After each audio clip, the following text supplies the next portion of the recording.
Victorian artist Andrew Swift won his first two Golden Guitars for his first album, Call Out for the Cavalry, and his most recent was in 2023 for Male Artist of the Year. Cavalry was the first of his three albums to go to #1 on the ARIA charts. He is a festival favourite as well, and he has a new single, Nothing Better, which is an absolute earworm that is completely lodged in my brain. And he also has a 5-state tour, so there is a little bit going on in the world of Swift. Hello, Andrew, let's talk about it. Hello. I'm glad we're having a chat. We're doing this, and I'm so excited about it. Me too, because there's a lot to talk about with you because you have a storied career, as the saying may go. But from what I understand from you before we started recording, you had a very packed Tamworth Saturday, and I'd love you to take us through your schedule just so people have an idea of what may be involved in being one of the most popular artists at the festival in various ways. Well, the Saturday is always hectic. I tried to make it a little less hectic this year, and somehow it ended up worse. But basically, the second Saturday of the festival, the last Saturday, I get up and I go down and do the parade at about 8:30 in the morning, and then it's a matter of coming home, quickly packing everything up, getting ready for the show, go and load in, and we do a full show. That's my ticketed show for the festival. I think we're there from 12:30 till 4, and then I did some signings, and then I had to be hosting the red carpet at 5 with Amber Lawrence. So it was a tight turnaround, and hot as well. So I quickly went back to the accommodation, jumped in the pool to cool myself off as quick as I could, had a quick shower, and we're lucky that we stay not far from Trek. So I went down, hosted the red carpet for the 2 hours, and then we had the awards, of course, and then there's the after party, and then the drive home to Melbourne the next day. So it's a long weekend. It is a good tip, I think, for someone like you to stay close to Trek, even if it's just for that last bit on the Saturday, because really so much happens at the Golden Guitars. You know, you're coming home, you don't want to be traveling too far, but that was a very, very good choice of yours to have that pool nearby too. Yeah, very handy. We've stayed there the last few years, and I used to do 2 shows on the Saturday and then run to the awards. But that pool has just been so handy for a quick cool off to reset before we go again. So you and Amber, I imagine, were invited to do the red carpet because you had a single together not that long ago called Fumes and Fireworks. Was that the case, or was it just because you've done something like that before and they knew you were a good duo? Well, look, I mean, I'm not sure. They didn't say, look, this is why we're asking you to, but I think being nominated for the award together, having the single out together, having done a tour together, I guess they probably knew that we'd have be able to bounce off each other reasonably well. So I'm assuming that was the reason why, but maybe they just thought we'd look good on the red carpet. You know, my red beard might complement the carpet, and they wanted to keep me out there extra long. I don't know. And Amber likes a bit of sparkle, so I'm sure she looked great on camera in whatever outfit she was wearing. Speaking of outfits, was part of your duty on red carpet to commentate on people's clothes or ask them about them? I left that to Amber because Amber's very much into the fashion and the sparkles and the glitz and glamour. I'm not so much. My partner Simone laughs because, sorry, the dog's squeaking a toy. Simone laughs because she loves getting dressed up for the awards, and I just hate getting dressed up in general. Like, I'm not a very fashion oriented person. I just like to be comfortable, which is hard enough to do in 40-degree heat in Tamworth. Yeah, it really is. Yeah. So Amber, she was asking all the questions about the fashion. Right. I think I knew about 1 or 2 fashion names that were mentioned. That was about it. Right. Well, look, it sounds like an adventurous day. I imagine when you got home from Tamworth, you needed a long sleep or something. I still need it. We hit the ground running actually, but yeah, I usually try and have a rest day if I can, and that we did actually get a day before we started the running around with the school and dropping the kids at school and all that sort of stuff. Simone's got 2 boys, so they were both. One was starting a new school this year, but I didn't get to rest for long because we had 3 shows over the weekend as well, all around Victoria. So just hit the ground running. Yeah. How do you, I mean, I'm actually going straight into touring questions. I was planning to do that later, but because you've mentioned those shows.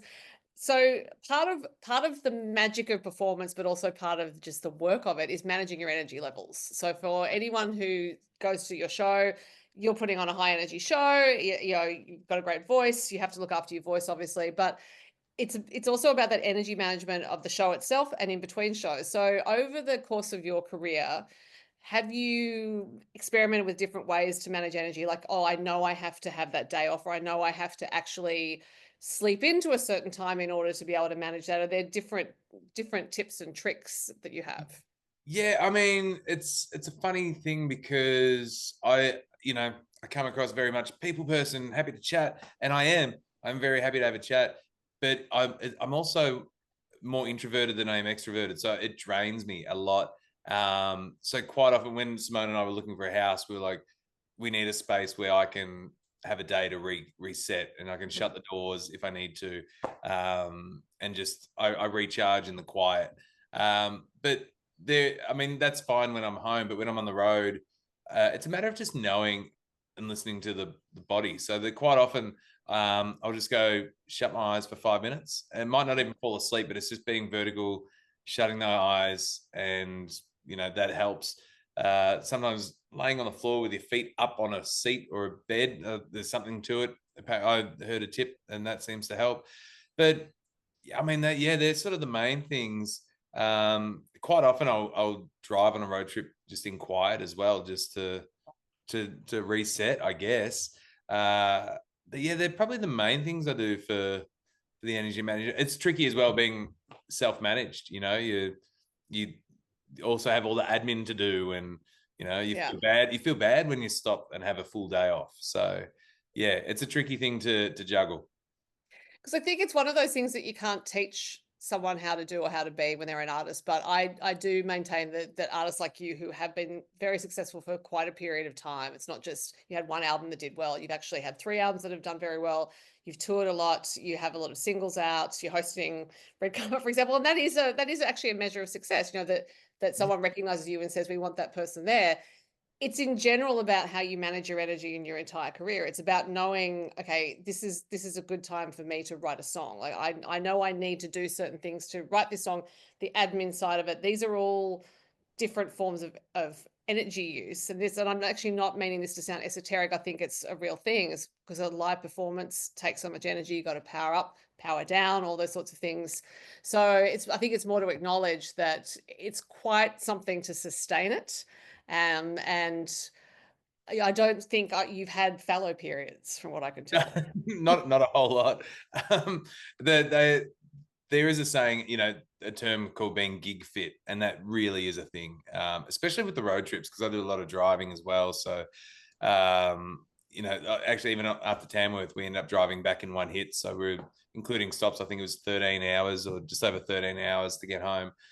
But the pre-show lull is a real thing as well. I was talking about it with my guitarist yesterday, and we were both saying, right before we went on stage, we both sort of hit a bit of a wall, and I was like, oh, I could really go for a nap. But then when we step on stage, you just the adrenaline kicks in and gets you through it. And I've spoken about it with the Wolf Brothers as well. Like Brody from the Wolf Brothers was saying how real the pre-gig lull is. It's almost like your body knows you're going to be using a heap of energy and is just trying to make you chill for a sec before you step on stage.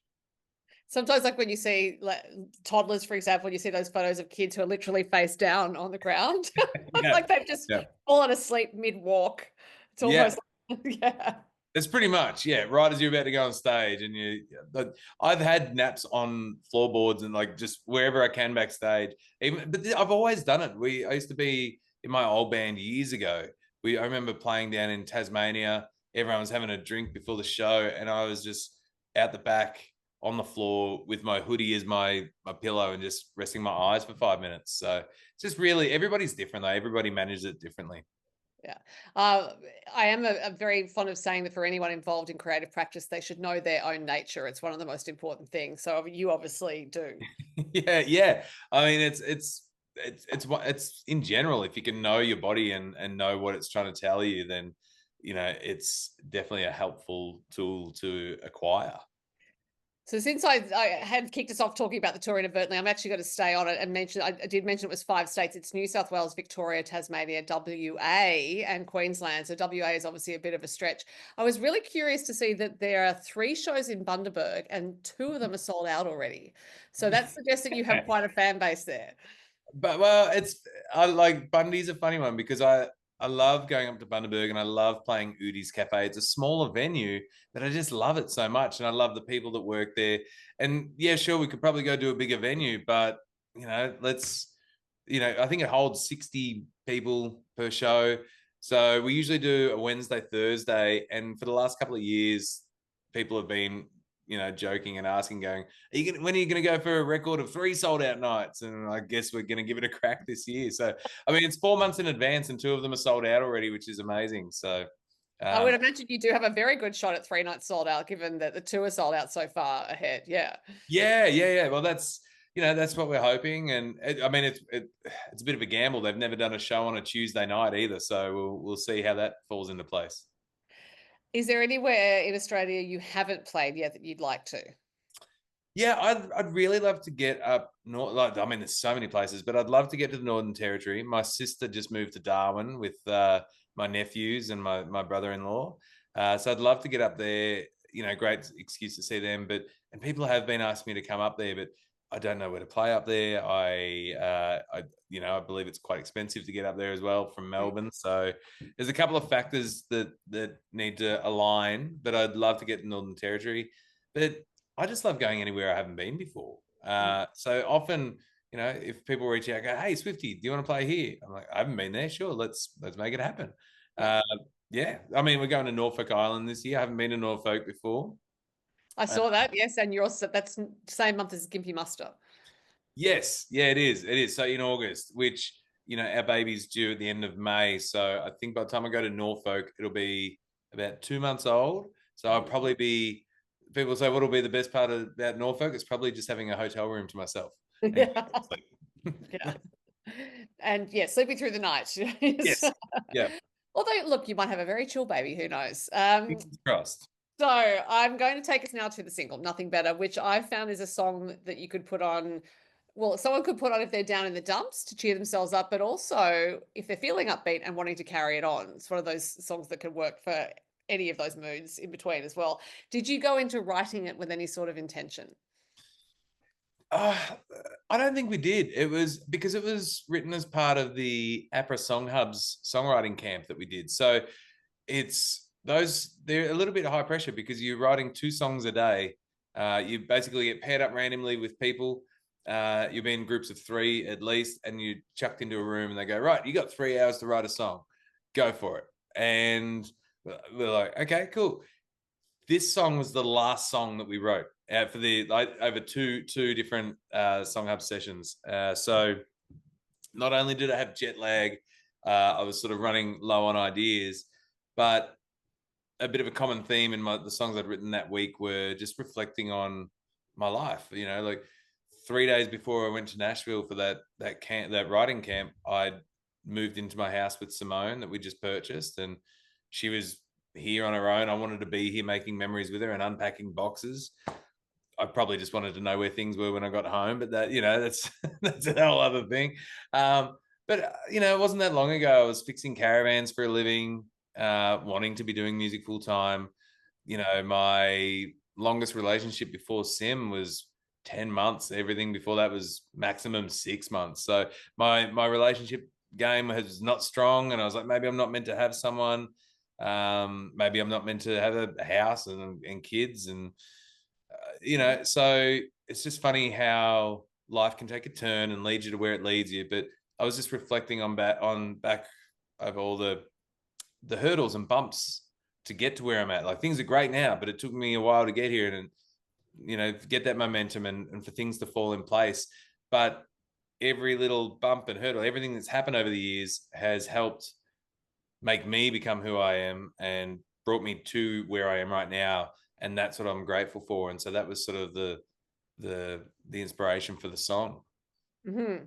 So it's interesting you said it's the last one you wrote, because one imagines that maybe it was just that intensive process of writing those other songs sort of cracked something open, so that by the time you got to that last song, it's like, well, I'm not stopping anything flowing here, even unconsciously. It's just all coming out. Yeah, well, I mean, it was the good thing is by that point of the writing week, everyone well enough because we were all having lunches together and or dinners and stuff. So you're a little more open and comfortable with people as well. So Tyler James Bellinger, who I wrote with the song with, it was Lindsay Rhymes and Tyler James Bellinger. And Tyler's an American songwriter, and we'd already done a write together, which that song probably won't make the cut on the next record, but this song did, felt more comfortable, and we could really, we were comfortable to shut each other down on ideas, but also comfortable to pitch ideas to each other. So, but look, I've got a heap of great songs from those sessions. I think we've already recorded 3 or 4 of them. So for the next album. Right. And what's your normal songwriting process? Obviously, this was an unusual setup, but do you normally write alone? Do you write with other people? These days, I probably write more with other people, but I do when I write alone. They're usually the more personal songs. Like I'm more reflective, and maybe I'm working through something. The whole reason I started song is to express how I'm feeling, and often use it as a therapy to get through something. So I find that when I'm doing that, those songs are still written solo. They're a bit more insular, and I can just work through that on my own. When you're in a co-write, you're sort of bouncing ideas, and it's much more of a social thing. And I think that's where the more upbeat, fun songs come from, because it is more social, and you get to have a bit of fun with it.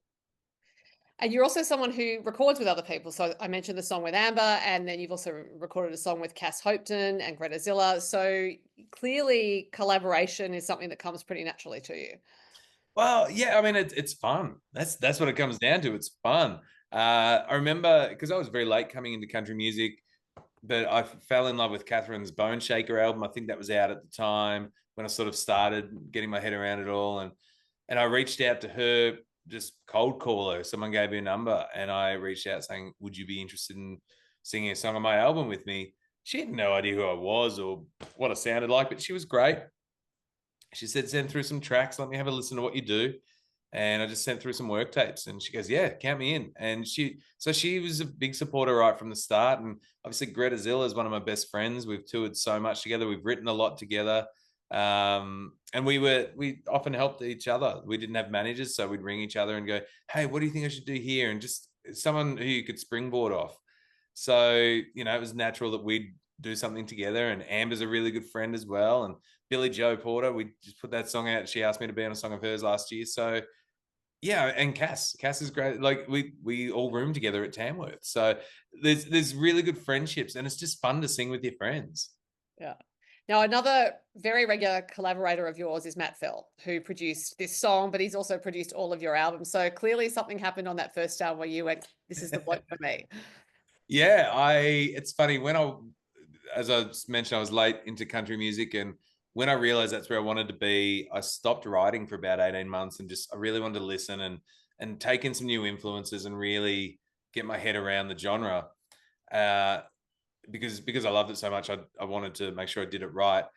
And in doing that, I was hearing records that would often catch my attention with the production. I'm like, oh, who produced this? Like, who am I going to work with down the track? And Matt's albums always cut through. I was always impressed with them, always loved how they sounded. And I met Matt before we actually started working together, and we sort of developed a little friendship. And then I wanted to do Star Maker. So I went to Matt and we recorded, I think we started tracking 3 songs. It was Reckless Desires, Fire and Ice, and I think Blood Moon High.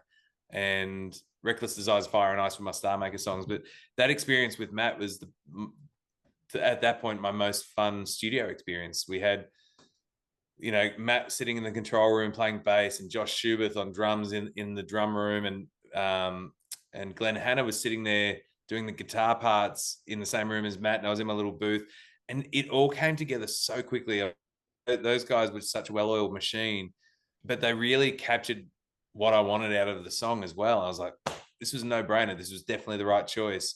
And obviously we had some success with the first record, so it was a no-brainer to go back. And when I went back, Matt said, well, if we're doing another one, let's kick it up a notch. So now before we do another record, every time I always go to him, you got another notch? Have we got somewhere to go here? Because if we don't have somewhere to go, that's probably the time to move on. But I think he enjoys the challenge. When I ask him, I'm like, you got a couple of notches in there, mate? Where are we going? So yeah, it's a good way to think of it, actually. Yeah, for you both to push each other. Yeah, and he definitely pushes me. I think my vocally I've improved since we started doing, recording together, and he pushes me to sing notes. He'll be like, no, sing this. I'm like, didn't I sing that? He goes, no. So it really pushes me to keep going until I get it. But it's I mean, it's always a pleasure to work with him, and there's a real comfortability there, but we can still push each other and say no, yes. It's a good team, I think. And speaking of Josh Schubert, I think I saw him on the credits for Nothing Better. So clearly that is also a long association. Yeah, it is. Well, with this album, like we recorded the first single, which was Hot Damn It's Been a Minute, via, like, that was the first time I'd done it without being in the studio, and we were sending parts down. Not my favorite way to record, and so now I've gone back to how I was doing it. But when we on the last album, we were trying some different players, but we decided on this record that we want to go back to how we started it all. So Josh Schubert on drums, we got Matt on bass. Greta Zilla is, her voice just seems to complement mine so well. I can't explain it. So she's back in the mix there as well. And we now the guitarist we use, obviously, Glenn passed away unfortunately, but a guy in Nashville called Jeff King, who I use on the last record, and he's just such a fantastic guitarist. He plays for Reba McEntire and Brooks and Dunn, and I met him through my booking agent, and he's just been such a great addition to the sound that we're coming out with. And presumably initially you sent parts separately to being in the studio because Matt moved to Tasmania, which would have made things a little different. It was more of a timing thing. I love Tassie, and from Melbourne, it's not that hard. Like, it was always fun going to see him in Sydney, but I really love it. He's in, like, the middle of nowhere in Tassie, and I love it. Like, we're just surrounded by a beautiful mountain range. I did do the second half of the last album down there with him, but it was just a timing thing. His schedule and my schedules were not lining up. So, I went to my guitarist, Damien Caffarella, and he's a producer. So I was, going there and doing my vocals and some guitars and stuff, and we're sending it down to him. So, it was just a bit different, but I think I much prefer being in the studio and being a part of the creative process from the get-go. So how far ahead do you have to schedule your time? Because obviously you've got this extensive tour coming up, and then if you have done some recording, but if you were to look ahead and say, okay, well, I want to write, I want to record, are you thinking in sort of 2 to 3 year arcs for a project? Well, yeah, I mean, the idea is to probably try to release an album every 2 years. That's around then, like, give or take, is ideal. I mean, last year with buying a house, 2 years from the last album would have been in a couple of months' time, but with buying the house, our first home, that took a lot of headspace and energy and time. So getting my head around all that, and being a responsible homeowner, trying to do it right and take some pride in the place. So that's probably put a little bit of a delay on the next album, but I am booked in with Matt in about a month's time to do the second half. I usually record in 2 halves. So we're going, hopefully, go down and finish recording the album. I'm still writing some songs as options, but nothing like a deadline, but that's all because the baby's coming mid-year, and I'm affectionately calling this tour the Baby Bump Tour, and the plan is to have the album, my parts of the album, what I need to do on the record, recorded. Matt can always tweak, and we can dribble out singles even while I'm at home helping with the baby. So I'm trying to be organized enough that that's how it'll play out, and it's great in theory, but we'll see what happens. Yeah. Well, now you mentioned the house you're in now, but I think it might be your childhood house or home that appears in the music video for Nothing Better, which was filmed in, now I'm saying Beaconsfield, but if it's Beaconsfield, please correct me. No, you got it right. Beaconsfield and Victoria. I learned when I was living there, there's like a Beaconsfield in every state, but Beaconsfield, Victoria, yeah. We started the music video there. I mean, the opening verse is me saying, driving back through my hometown, the memories start to play. So just out of coincidence, one of my friends, one of my really good mates, his auntie owns that house and they live there. And so I reached out to him. I said, hey, do you think your auntie would mind if we shot, some of, like, keep it real legit as to where I grew up? And he goes, absolutely. And they let us film there, which was amazing for me to see, because when I lived there, that house was like a little 2-bedroom weatherboard. My sister and I would have to share a room, and until we built converted the garage up the back to a bungalow. And they've renovated, they've gone up, they've gone out, and it's this beautiful, it's got a real cottage vibe to it, but it's stunning. Like I said, if you guys ever want to sell, let me know. Probably can't afford it, but you let me know. Yeah. And they only just tore down my basketball ring on the shed, so from when I was a kid, which is crazy. But then we moved the music video over to the area that I'm in now, so it sort of follows in true to the progression of the song as well. And I mean, we didn't film at our house. We've got friends with a much nicer property, so Simone makes an appearance towards the end of the music video there, and we're filming on our friend's property. But everything else was shot up in the area where we're living now, and the live performance stuff is the same area where Simone and I took our pregnancy announcement photos. So it all means sort of something to us. Yeah. Now, in that area of Beaconsfield, did young Andrew have music lessons? Yeah, I was late, not until high school, but I had a drum kit in my bedroom up the back in the bungalow. I started on drums I had lessons for about 4 years, but I did have lessons at my old school there, St. Francis in Beaconsfield. It was yeah, I mean, it was such a supportive school of music too, which was fantastic. And eventually picked up the guitar there and tried my hand at singing. I wasn't great to start, but we got there.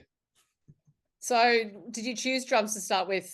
I'm always curious when kids choose drums, because I tend to think parents would be wary of drums. So when a kid decides to play drum, they're like, what was the motive there?